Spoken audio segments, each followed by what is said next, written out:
Please remember to leave a like, a comment, share the video about, and if you haven't already, subscribe. Thank you.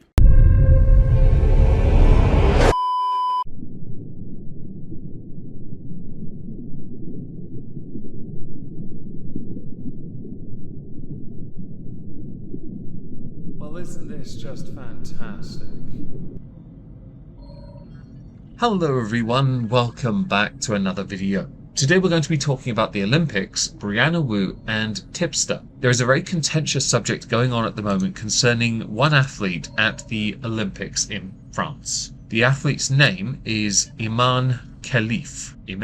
They represent Algeria, and this athlete competes in boxing. Recently they had a bout with Angela Carini of Italy, someone who desperately wanted to perform well in honour of their father, someone they wanted to make very proud, but after 45 seconds, or close to a minute, into their bout, Carini retired, straight up quit, after taking 2 shots to the head from Imane Khelif. These shots were quite strong, and the shots, well, it started a bit of a storm when it comes to the inclusion of those who have been deemed or are trans. There's some misinformation in this area when it comes to Imane Khelif. I fully understand that, but it has sparked a trans debate in sports, which is intriguing using Imane Khelif, especially when you consider that last year Khelif was disqualified from the Women's World Championships in New Delhi for failing a gender eligibility test. At that same tournament, Taiwan's Lin Yu-ting was also disqualified for failing to meet the gender eligibility criteria of the International Boxing Association. Lin is also due to compete at the Olympics. Now, the IBA, which is actually a governing body in boxing, a minor one, did not specify why the boxers failed their gender eligibility test, but did clarify that neither underwent testosterone examinations. Neither Khelif or Lin identify as transgender or intersex. I'm citing an article for this part, by the way. It is quite important to acknowledge this. It is important also to acknowledge that there have been many people who have used Khelif to drive home the point about having those who are transgender compete in a sport for the gender they identify with as opposed to the one that is their biological sex. Although typically in sports, men's categories are considered open, women's are women's. I have for years said that if we were to have more athletes that are trans, a trans category should be considered. But I do want to highlight, Imane Khelif is not listed as transgender, but according to another article, Imane Khelif was assigned female at birth based on observed external genitalia, but has a condition known as differences of sex development, DSD, which is previously named as intersex. Labeling individuals with DSD as biological male or female can be misleading and problematic, as it oversimplifies their identity. Now this one's tricky then, because no offense to those who are or have DSD, this is a very complicated area of biology. Should then Khelif be allowed to compete in the women's category? If in the past Imane has failed gender eligibility examinations or tests and criteria and not met them, then the answer should be no. But like Lin for Taiwan, this has been allowed, although I'm impressed Lin's allowed to compete in the first place under Taiwan, considering China desperately want them to be China when they're not. Regardless, this debate is going to go on for a while. I have seen so many accounts pushing the trans debate on this, and sports inclusion. Yes, fully understand it's a very hot topic and I'm desperately trying to avoid it. I lost 300 subs for the Moist Critical video.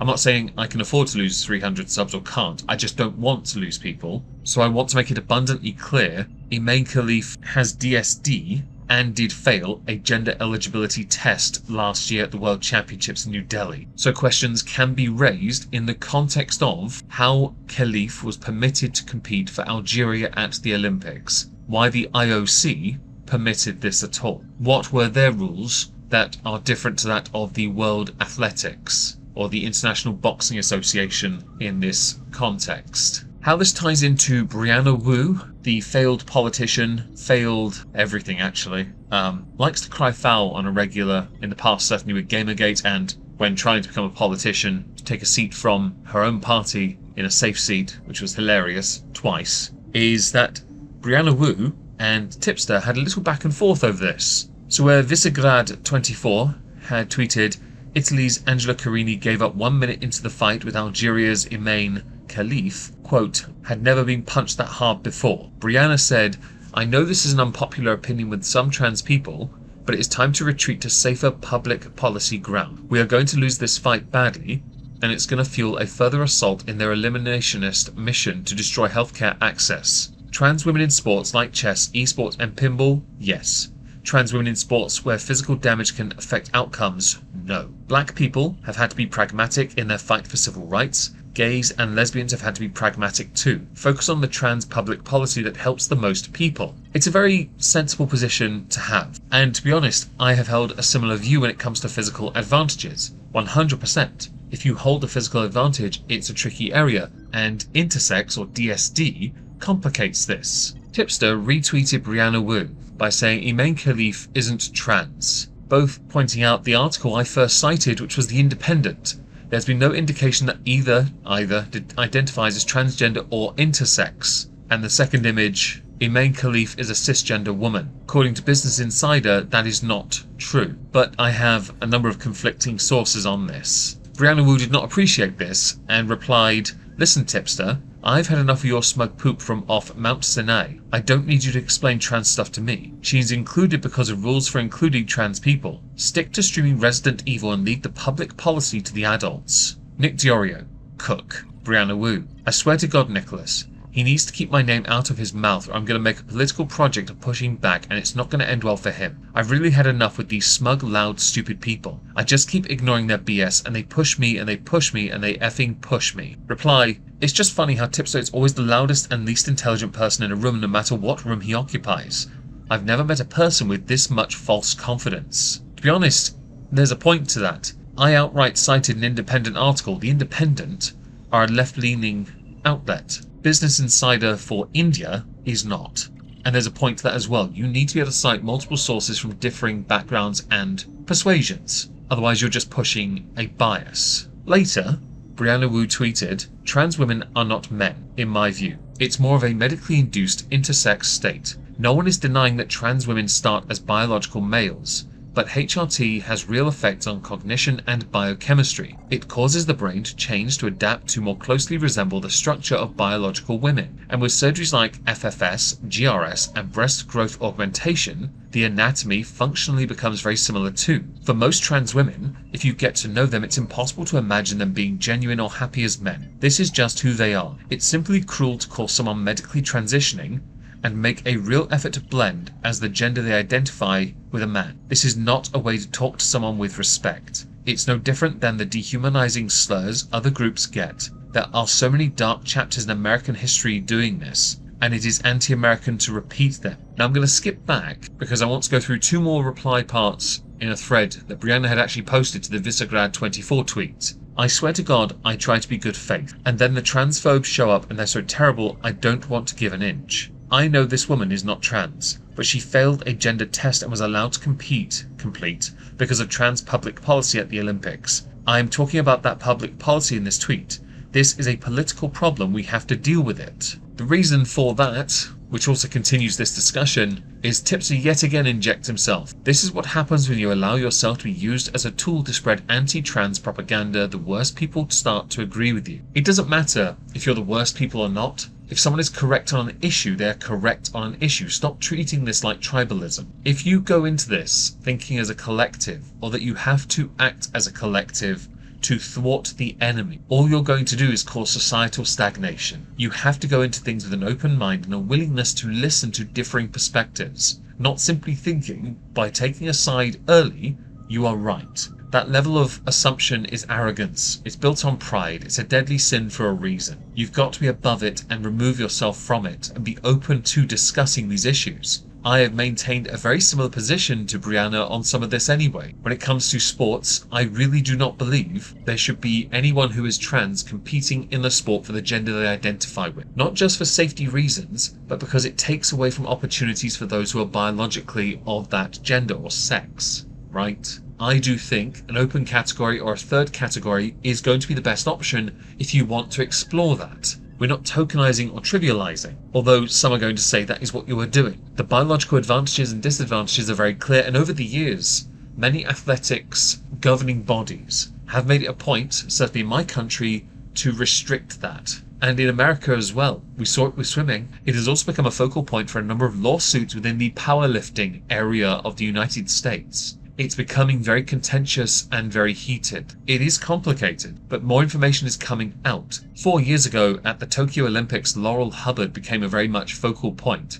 Now, they ballsed up their lifts and didn't do that well, but they had taken opportunity from others in the past and done well with it. This got memed to high hell. Not them failing, and of course, I do not wish anyone to fail at anything they do in their life, but Laurel Hubbard became an avatar for a lot of disdain because they were injected into this, and it was seen as taking away an opportunity from somebody else. Obviously, with the swimming, many discussed Leah Thomas, and Riley Gaines had some opinions on that. If you like Riley Gaines or not, that's your business. But Riley Gaines had a right to be annoyed because they did not feel safe being forced to change in front of somebody who is biologically not a female, or having to share a podium with somebody who is not biologically female and therefore can be seen as taking away opportunity from others, especially when there is a swimming restriction when it comes to how far Leah Thomas could have gone in the first place. Tipster inserting himself into these discussions is interesting, especially considering his perspective is very much a case of Brianna, turn away from this version of the light. And it's why Brianna is so angry with him. Brianna did retweet Katie Montgomery, who had said, "There is one trans boxer at the Olympics, not a trans woman, brackets, there are none good enough to have qualified. It is a trans man called Hergy Bakyadan." Reply, this is 100% true and I should have worded my tweet earlier today to be more clear. My focus is always on public policy and the rules around intersex people and trans women competing in women's sports are very messy. In my view, it is not a battle worth fighting. I am intrigued by the fact that Hergy Bakyadan is involved and I genuinely didn't know. And there's a reason for that as well. The France or Paris Olympics have been an absolute ball ache and a mess. Their opening ceremony, the only good thing about it was Gojira, and everything else had been removed from the internet because of how cringe and bad it looked. Some said it dunked on Christianity, but didn't because of the Greek inspiration. Reality is I don't care. It did look weird. Others take great pride in how they present their opening ceremony based on tradition of their country and culture and heritage. France decided, no, we're going to do something different this year. And they really did do something different. I hope they're proud of that one. And then the focus shifted to this boxing. And it has led to a number of very vocal and very opinionated boxers, Clarissa Shield being the most obvious and well-known female boxer, outright stating that this should not have happened, based on what can be considered misunderstanding or not, depending on your interpretation of what intersex is and how it fits into the gender area, right? DSD, I guess is the correct term, if we're going to be a bit more politically correct, right? Now, with this subject, I'm intrigued to know what you all think, and there's a lot to it. My view is, Tipster's still a smeghead. I'm intrigued that Brianna Wu is involving herself more into the political discourse around this, because I am genuinely confused at how this is unfolding, and how we go forward will need some very, very open and transparent clarification. The Olympics need to make this quite clear what their position is. Do let me know in the comments down below, and don't forget to like or dislike this video. Thank you.